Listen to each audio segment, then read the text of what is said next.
Hello, in this tutorial I'll show you how to track my order on H&M.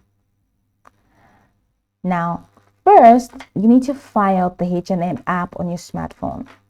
If you haven't already installed it, head over to the App Store or Google Play Store. Search for H&M and tap install. Once installed, just go ahead and tap to open the app. Now, to access your order details, you need to sign in. Tap on the sign in button, usually located at the bottom of the screen. Once you select the account icon, enter your registered email and password. If you're new, tap sign up to create an account. Now, once logged in, go ahead and tap on the account icon. If I tap this account icon, my entire screen is going to go blank, and that's because H&M is security sensitive. There is a unique code that they would not like you to copy. But I'm going to show you what to do once you click on that. So once you click on account, you're going to see a couple of options. You're going to see order, you're going to see H&M membership, and you're going to see settings. Now tap on others. Once you tap on others, it's going to take you to a window where you find a list of all your past and current orders.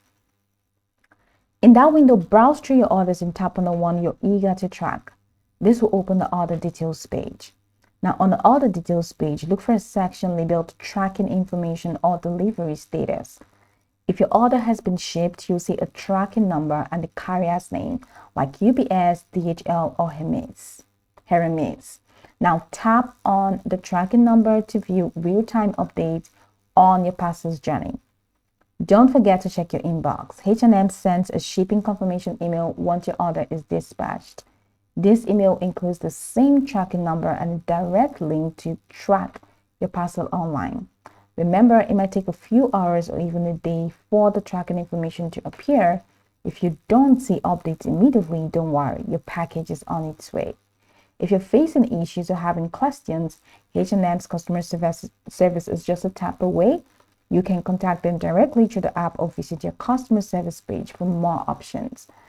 So that's it. Go over this tutorial from the top to the bottom to get acquainted with the steps. And once you're done, you'll be good to go. I hope that this tutorial marvelously helped you search.